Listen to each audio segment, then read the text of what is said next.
Okay, have you ever been there? You're using the Linux terminal, you issue a command, and you get these long lists of output, like this one, or like this one, or like this one, or like this one, or like this one. Okay, so you know what I mean. And by the way, so this last command, this is a really cool one. This lists all the available programs that you have in your path variable. Okay, these long lists of output, they can be a little frustrating because you might go about and scroll around in your terminal. Then you might want to copy one of these lines to clipboard. This is somewhat weird. Control C doesn't work. Yes, then you find yourself, I don't know, using GUIs in the end, and this is exactly what we want to avoid. Try to use terminal as often as possible. And exactly for these problems, ROFI comes to the rescue. Okay, so we start off with the coolest application. You have to imagine me sitting in front of my advisor, wanting to show him some PDF in this directory here. So any of these, and I want to open it. Map the following pipe to a shortcut. Okay, so here is the same list again in my ROFI. I first type the author, a word about the topic, and this usually reduces the ROFI list immediately. And then when I choose one, directly open this paper. In my opinion, this pipe here is just pure beauty. Yes, so this was the coolest way to use ROFI in my opinion. So you can, of course, interchange PDFs for audio files, for text files. Your config just immediately pop up your bash RC. But when I made this video, I thought, well, there should be other ways to use ROFI. How else could we use this string list manipulation kind of thing? And those are up next. Okay, so you remember before when I issued this history command, which shows you what you typed in your terminal recently. Reduce the density per inch here. But now if I type vimx, then I can browse through my history and I can filter it by a second string. I will now get rid of this part and not show duplicates. I have now included a string manipulation. And the second thing, yes, this is awk magic, essentially deleting duplicates, and then I pipe it into ROFI. So this list is a little smoother now. If I type vimx, you see there is no duplicates appearing. You can choose one of these commands and it will print it to standard output. To use this standard output, this Excel -- input command will put your choice into your copy register. So if I hit Shift insert, then the command appears. Okay, so here is how I use this. Whenever I type a command that is really worth remembering, then I use the hashtag. For example, here, look, I comment my command. Then I can filter for all the commented commands immediately. Then I select it, I hit Shift insert, and I press enter, and it does the job. Okay, so compgen -c lists a lot of programs. And if we pipe that into ROFI, then we could choose one of these and print it to standard output. And for example, this one pops up an alert right here. So these are functioning commands, a whole list of 5,000 entries. And apparently this includes first of all aliases and second of all duplicates. So let's use the awk pipe segment that deletes duplicates, which reduces the list to 2,900. Okay, this is by itself already pretty functional, but now we might want to have some extra description. For example, this df command here, I can print it to standard output, but doesn't show me what this is. I could pipe this into what is what. Okay, I need to use xargs here. Okay, it would be nicer to search for these descriptions as well. You can make a for loop. So we loop over all the entries in the list. We perform a what is on it. And then we pipe it into ROFI, delete the rest. First of all, we see that in the back there's a lot of error messages appearing, because not every program has a what is, but those that have a what is are listed here. The output in the back is extremely annoying, so we will send this output to our local Linux trash.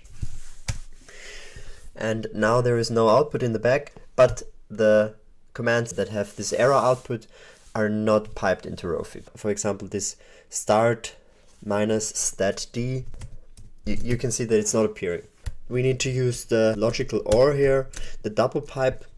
Let's just print the command itself. Search again for this start minus statd. Okay, not yet appearing, but you see that the list still increases in size. So this takes much longer than before, but if you're willing to wait for, I don't know, 10 seconds, then this is a very nice program. If there is a description available, then ROFI will display the description. We can choose one of them, and it will print it to standard output again. Or we can awk out the first column separated by space, put this into our local register, choose this free again, hit shift insert, and this will open free, and we can immediately issue the command. Okay, let me show you another very useful one, which is again a find combination, but we're not searching for files, we're searching for directories, and we ROFI them. This is a list of all the directories that I have in my home and subdirectories. And of course, the obvious thing to do is changing the directory into the choice, pass this into CD, and now if I choose this, then the working directory will have changed. So you're very quick in navigating your file system. For example, if you want to do something in your X server directories, then just type capital X, then it will filter the list from 7,400 entries to 31 with just one letter. Now this is no big surprise to information theory. Did you know that if you send a message of n bits, then you may identify one element in a set that has not 2 to the n, but 2 to the 2 to the n number of elements? Well, approximately. If you want to know more about this, here's the paper. Now, if you additionally know the USR appears in the file name, then you can type a second string and you have filtered it down to 2. And now you choose it by tab and you see D there. I mean, this is gorgeous, isn't it? I cannot stop going on about how much I love ROFI. Be aware that ROFI also comes with other modes. You can launch your programs. But please, if you need further information, check out the manual page, look for launcher. You can also theme your ROFI, and there are other modes. Yes. And now the finale, where we put everything that we just did together in one script. Alright, we create our little ROFI script. And we paste the 4 pipes that we used.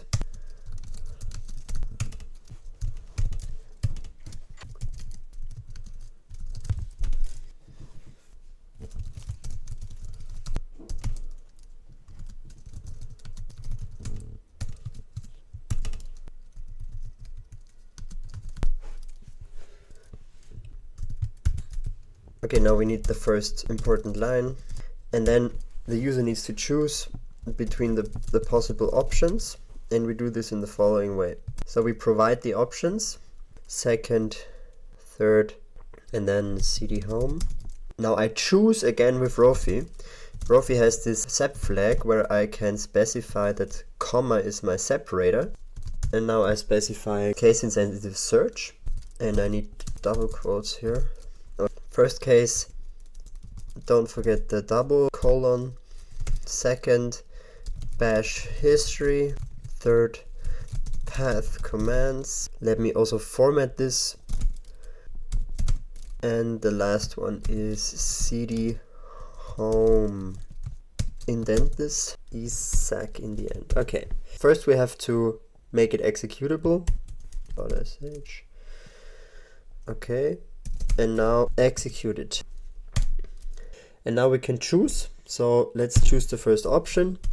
This looks great already.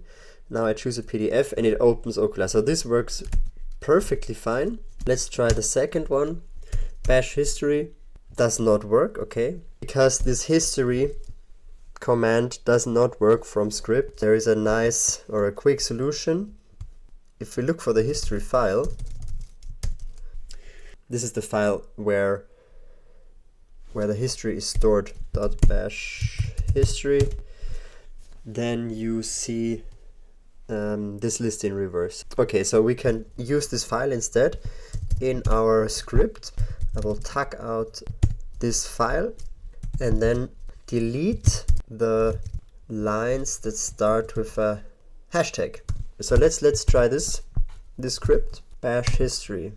Nice, it works as expected. If I choose one and then I hit shift insert, then it will print this line.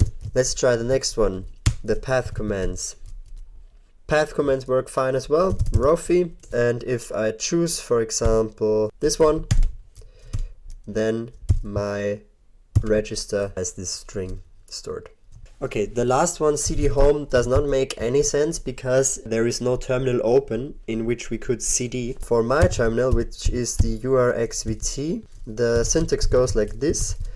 I can open a new terminal. Let's also print the current working directory, and I need to write bash in the end so that it stays open. This final pipe. Okay, I choose my thesis directory. It opens a new terminal. Path that I chose is the current working directory, which is exactly what we wanted. So this is a perfectly fine script. Go into your config file, add a new shortcut, mod W, restart the window manager again. Okay, great. Let me turn on screen key for a second. Screen key. So if I now press mod plus W, then I open this script, and with tab I can choose whatever I want. Let's use this CD again and open up a new terminal, or look for history. Whenever I use ffmpeg, this is how I record my screen right now. Choose one of them and paste it here, and you could issue the command. Or path commands, look for, I don't know, you're a little lost and for example you forgot how to look for commands. Apropos is the way to go. So you can use apropos, as a apropos what, okay, or find a PDF. And the last thing that I want to show you, go back to the script. If you don't choose any of the PDFs here, then it will still open Okular, which is a little annoying. So if you go here and hit escape, then it will still open Okular. And there is a nice flag to remedy this. Save the script, open it again, press escape, and no Okular opens. Me and my banana plan, thank you very much for watching. There is a GitHub for this ROFI script, and I would be very happy to get any kind of inspiration from you guys. If you find any improvements, please let me know through a pull request. Is there anything else I want to say? No.